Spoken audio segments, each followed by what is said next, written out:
And good Friday morning. Welcome to HCCTV Up to the Minute. I am your host today, Randee Ramsey. It's been a little bit of I wouldn't say disaster, but a little bit of a mayhem over here technologically. I think maybe Mars is in retrograde or Mercury is rising or something, but it is also the first day of fall and 100 degrees. So I think that says all we need to hear about the universe. With me today is my co-host is Montrose Cunningham. Welcome and good morning. Good morning. How are you? Randee? I am doing well. How are you? I am, just so stressed. I was like, why can't they see me or hear me? No one can see me. No one can hear me. I don't even know what to do. Don't you love modern technology? If it weren't for that, we'd have no excitement in our lives. And it's so funny because I was teaching my class the other night and the internet went out in the building. And I thought, I'm in the one classroom that has no hard port. So I all of my assets are on the cloud. It's crazy. Yeah. Anyway, you got to go old school. Yeah. Next time I'm just going to call on my phone. Well, we are here and we are making it work. And we have some great guests with us today. Today we have our great Film Friday guest, Olivia Oppenheim, who is just terrific and has been in the film industry in Houston for a very short amount of time because she's incredibly young, but has a plethora of experience. So Olivia, we're thrilled to have you here. And we also have with us Gaye Warren. Welcome. And Gaye, you're going to be our second guest. So we're going to get back to you in just a moment. Is that okay? But welcome and good morning. And thanks for hanging in there through the mayhem and chaos of the day. Oh, there you go. I have it. Thanks for having me. Oh, so excited. I, by the way, love your background. And by the way, it's Gaye, not Gayle. Gaye, did I say Gayle? Oh, everybody does. You know what, Gaye? I'm used to it. I'm totally used to it. This kind of day. I think that's the day we're having. Sorry, Gaye. Thank you. Oh my gosh. And I read it Gaye too. Like that's the worst. Okay. I'm just all a mess today.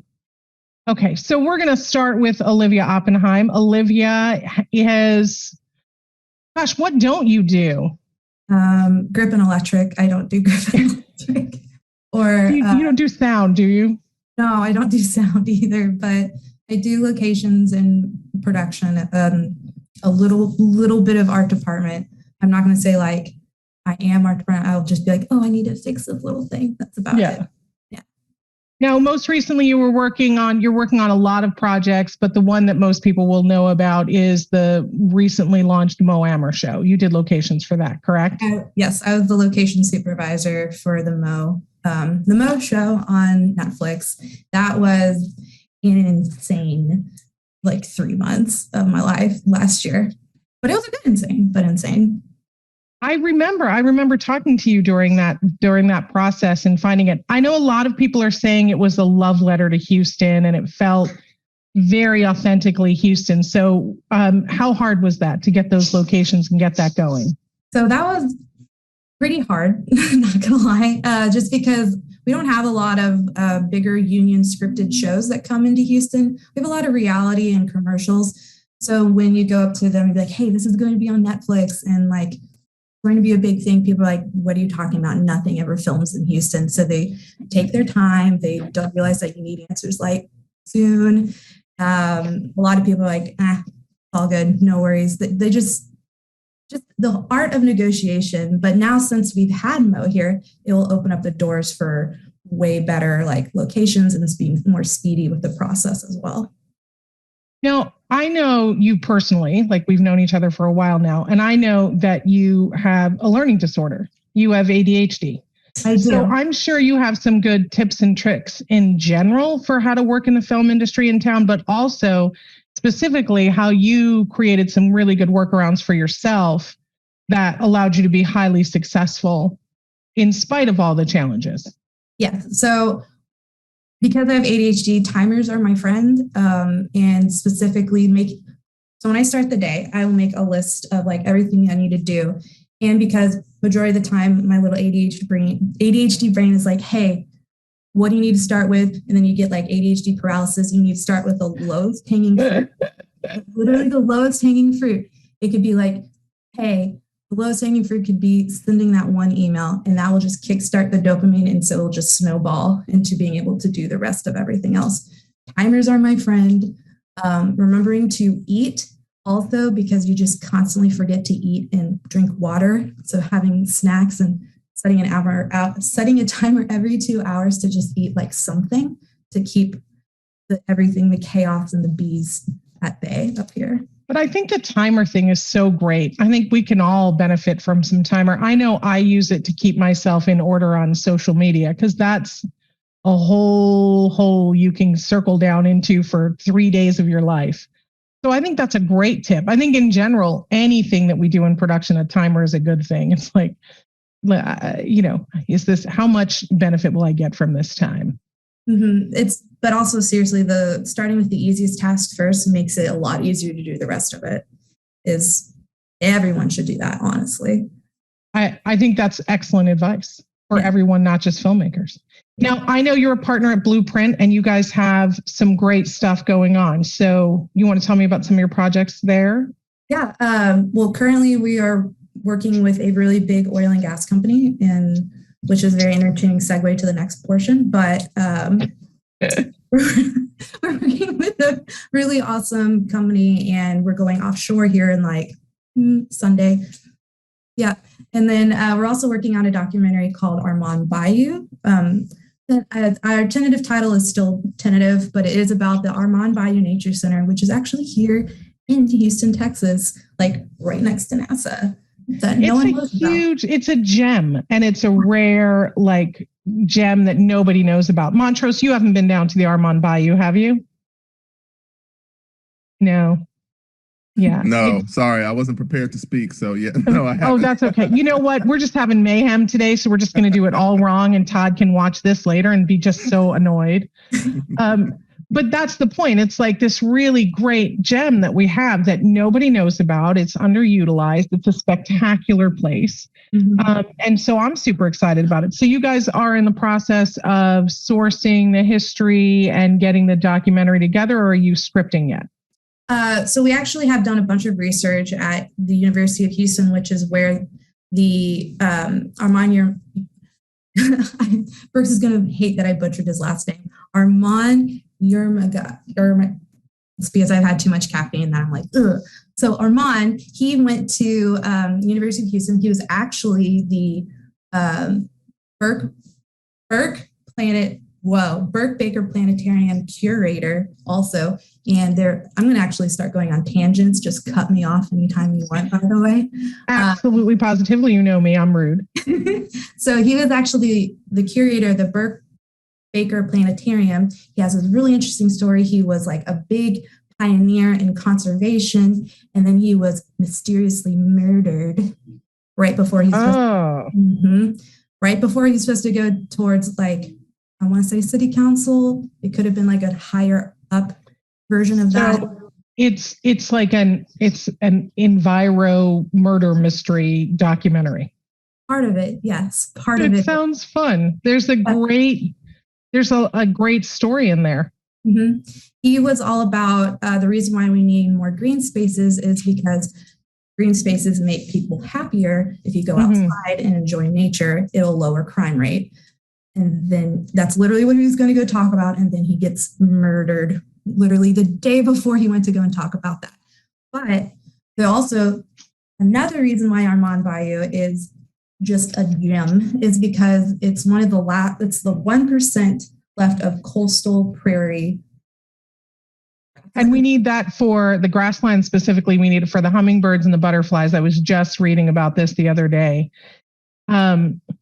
I'm so excited. Will you come back when it's a less mayhem day and keep us posted on this project? Because I really can't wait to hear more and more about it.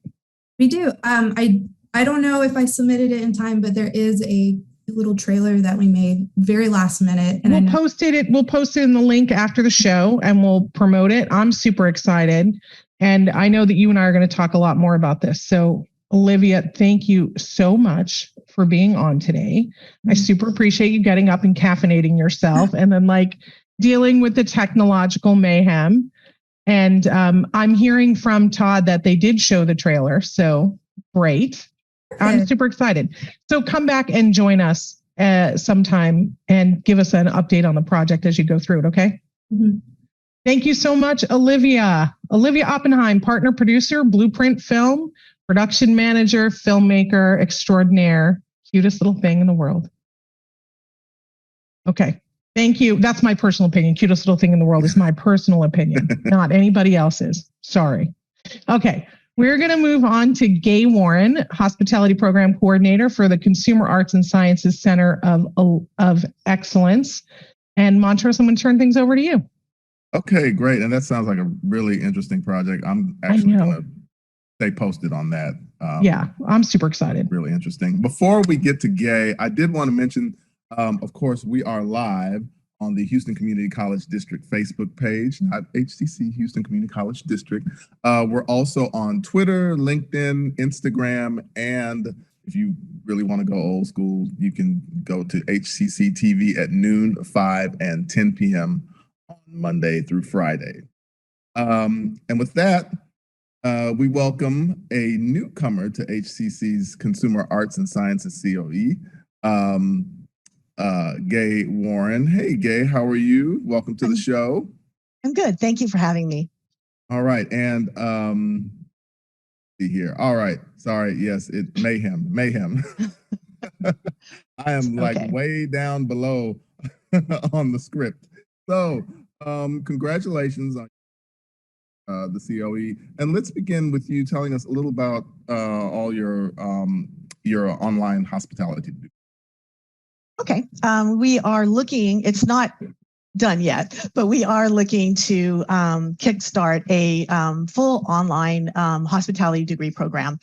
We haven't quite figured out how we want to do it, but we've been kicking around ideas like making them all 8-week courses so that they can finish the degree much faster, and maybe even doing them more like online with a schedule so that you're able to have lectures with them online in the 8-week blocks that we plan to do. So the hope is that by doing an all online degree, we can actually reach many more students in Texas that are living far away from Houston and are not able to come into classrooms or be able to do or would like to finish their degree much faster. So an 8-week program would work really well.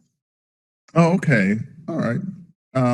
And tell us a little bit about the standardized course shells for the dual credit course. Well, for those of you who don't know who dual credit is, dual credit is where high school students take college level courses. And what we've been trying to do over the course of the last 2 years is to create these shells that are completely done for them. So it has the full assignments, tests, discussion questions, everything all nicely toed up in a bow. And they're able to just download them and be able to use those shells for those classes. So it helps to make the curriculum much more consistent among the dual credit classes, but it also keeps in line with the rigor of a college course, which oftentimes when you're trying to develop out high school level students with college, we want them they should be doing the same rigor as a college level course. So with these shells, it helps the high school teachers who are college teachers sort of merge into college level program. Okay, and I was just going to ask you, so do you find that it makes it a little bit easier for them to transition into that as high school students? It's like a gift. A lot of times we'll hear from the faculty, it's like they don't have, it's all done for them. So really what they get to do is teach. So because anybody who has been an instructor in Canvas knows when you start to create a shell, it's blank. There's nothing there.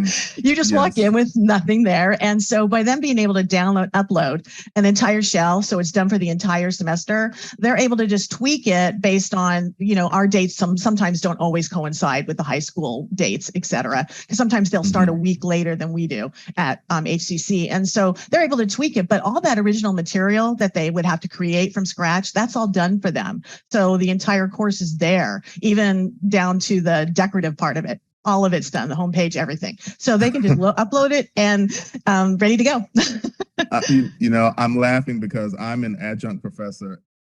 I tell you that sometimes my course looks really bad, like visually, because I don't have all that decorative stuff done. So just a side note, if you ever feel like doing that for my marketing class, I would definitely I appreciate can it. send you my at least cover page, because what I do, I actually like the way I do it. I don't use modules. I create boxes. They click on boxes and all the materials in boxes. And it's all weekly done and lots of pictures. And it's actually kind of attractive. Okay, well, we'll talk about that after. Yes, the we show. will. So now I understand that hospitality students have lab classes. Not really. What we're trying to do is we do have a classroom designated for a lab. It has never been done. So I'm thinking I'm going to have to find a sponsor to get it done, because it's going to take a little bit of money. Because what we'd like to do is have a place where students could go, maybe have a section of it in a computer lab type, so that they could do like industry specific simulations or trainings, and also where we could maybe train them on different areas. Like we do a beverage class. We could maybe teach them all of the beverage, tools and how to do beverages in general. And then there's, other courses, just being able to focus more on hospitality, where they can have a place to go, where they can actually do a little bit more hands-on. Of course, we could never do a full-on hotel room, but we can always take them and, to a hotel itself. But the place, to have a place to be able to do certain specific tasks, we would really like to build that out. And it's, we have a nice classroom. We just haven't been able to add materials to it to be able to make it a functioning lab. Okay. Okay. And something that seems to have been the subject of this entire show today, technology. Yes. Technology is changing everything post-pandemic. And you sent us some information about a 2-story Taco Bell drive-thru where customers never interact with the service staff. Correct. Yeah, it's actually since the post-pandemic, what we saw with the hospitality industry was they had to quickly revamp the way they were doing business, because it went completely contactless. They were looking at having to build out websites, be able to do delivery, be able to do curbside. And a lot of their menus may have not matched it in hotels. They may not have had all of those wonderful technologies like, where keyless locks, et cetera. But now they're having to look at, it gave them a 2-year window to kind of look at how do we improve and what's different, what's going to change. And over the course of that 2 years, us as consumers, and I can say that as myself, we actually embrace the idea of delivery, curbside. We actually enjoy that. And restaurants that we may not have ever been able to do that for, suddenly they were doing food to go. So you even had a chance to go to a restaurant that never would let their food go, and they're finding it's a great arm for revenue. So I think in the future, the Taco Bell, it's a terrific video if nobody's seen it, where they've actually decided they're gonna line their business based on what kind of consumer. So maybe a consumer just to drive up and order their food right there as a drive-thru, traditional drive-thru. But then they're also having it where it's already ready to go and it shoots down in a chute, and it's all packaged and ready to go, and it's already paid for. So they paid ahead in advance. Mobile app, probably a mobile app. And it's going to be all kinds of just different lines that you pull into based on what the consumer wants as far as how they get their food. So it is all done in a big, kitchen up above the place that they're driving under. And it's a fascinating concept, and wouldn't surprise me if more restaurants are looking at that as a model to how they can, because we do have an extremely tough labor situation in hospitality right now. It's getting better, but they are facing shortages that are remarkable. I mean, to the point where oftentimes they just can't get anybody to work. So, I mean, I went through a hotel driving to California this summer, and they had one desk clerk on a huge busy Friday night. And I asked her, I go, "Where's your manager?" And she's like, "Well, he's doing something else." And they had 3 people quit that week. People just aren't staying. And if they do, it's just been a tough market. So automation, technology, that's going to be the future for hospitality in many different ways. But for our students, they're going to have to sort of understand that traditional service model may be flexing to a much more unique, customer-driven, what does the customer want? How do they want to do it? And they're pretty much going to drive, I think, service, as opposed to the way they would just walk into a restaurant and they're going to do what the restaurant does. The restaurant's going to have to flex for the consumer, because I think the consumer's taste since COVID has changed. I agree. This is really interesting. I might have to have you speak to the students in my class, because we talk about the combination of technology. I used Domino's Pizza as an example. Right. And this was pre-pandemic. And so I think now we are, like you said, really in a period where that's very vital and the old way of doing things. Well, and we have robots now, and they really are viable. I mean, they've actually been testing them for a while. I mean, for probably several years, but now I think part of what I think happened in the hospitality industry and many other industries too, is that it got accelerated. The whole idea of technology may have gotten accelerated because of the pandemic. So all of a sudden they said, well, okay, well, now's the time. If we're going to change a model, our business plan or our business model, we're going to embrace technology because that is what, we had to do quickly for the pandemic, but now we can actually massage it and make it much more user-friendly and consumer-friendly. So ultimately, I think that's what the wave of the future is technology will replace some labor, not all of it, but it will replace some. Yes. Well, thank you, Gaye. And again, Gaye Warren, Hospitality Program Coordinator for the Consumer Arts and Sciences Center of Excellence. And we'll have your info in our post after the show. Thank you so much. Great. Thank you so much for having me. Thank you so much, Gaye, for being on. And I was so excited. Like you were talking about Taco Bell and technology, and my son's ears perked right up. Good. Thank you. It was nice to meet all of you. Nice to meet you too. All right. Well, we have made it through the mayhem.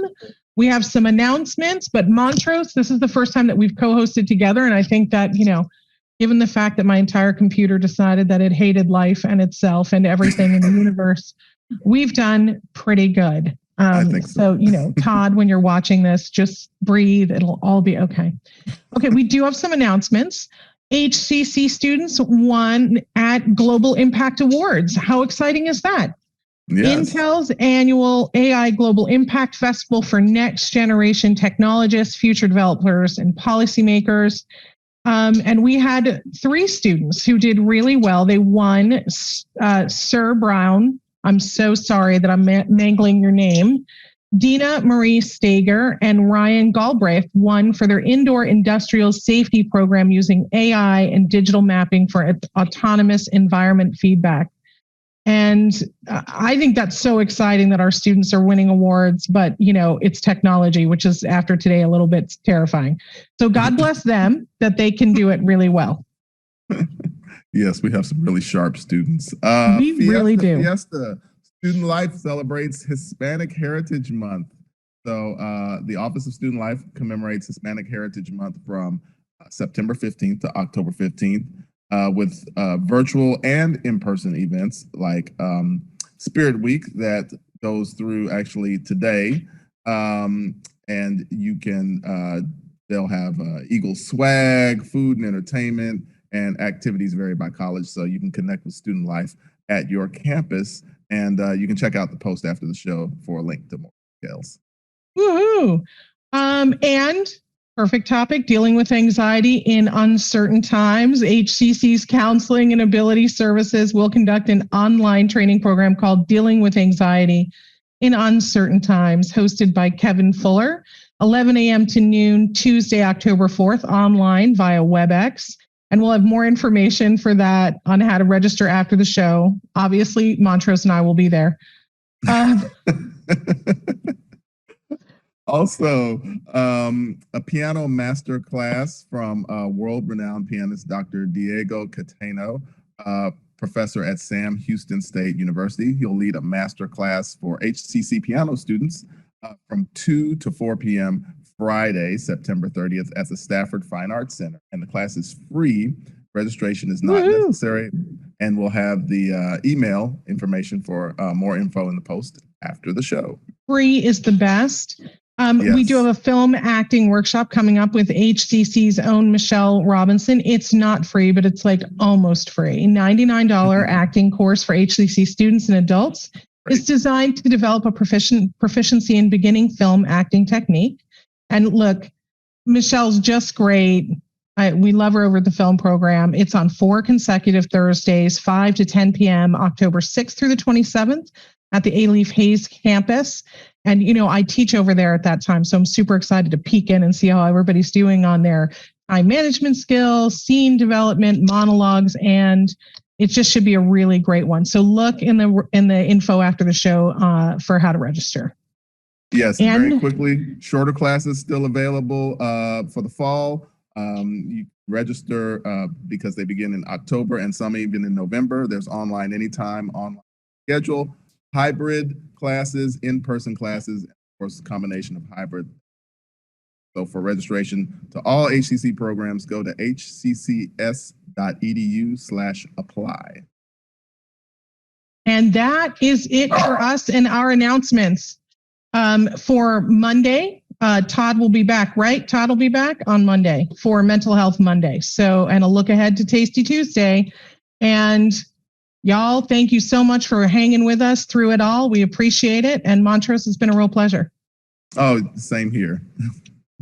Bye. Have a good Friday. You too.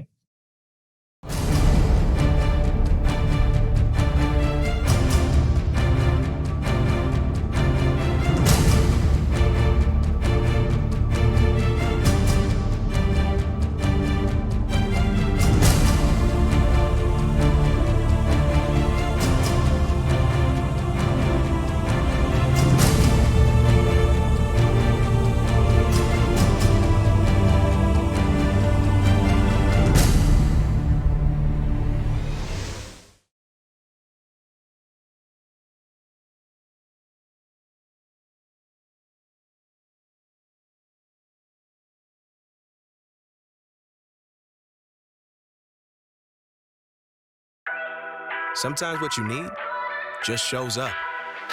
Houston Community College has your back, whether you're knocking out some basics or upping your game for a better job.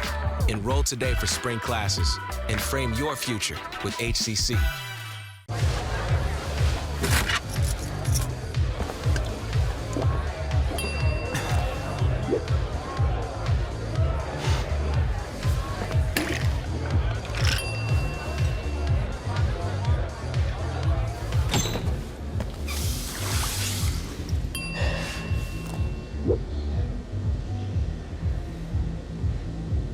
If you need to do something to feel okay to drive, you're not okay to drive. Don't drive buzzed. Hey, Bobo, do trees tell each other stories?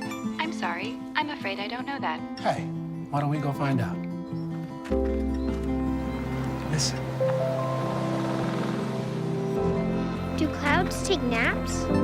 I couldn't tell you. Dad, do stars visit their friends? Look!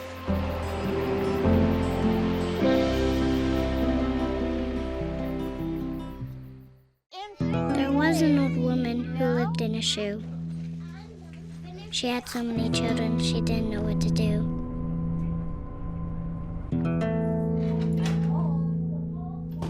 She gave them some broth without any bread and kissed them all soundly and put them to bed. Hunger is a story we can end. End it at feedingamerica.org. Being prepared is a part of who you are, but it's especially important in the case of a disaster. Be informed about possible emergencies in your area. Make a plan that covers where you go in an emergency. Build a kit with the things you need to survive. There's no one more capable of planning for your situation than you. Start your plan today. Go to ready.gov/myplan. When I was your age, I was just like you, fascinated by stars.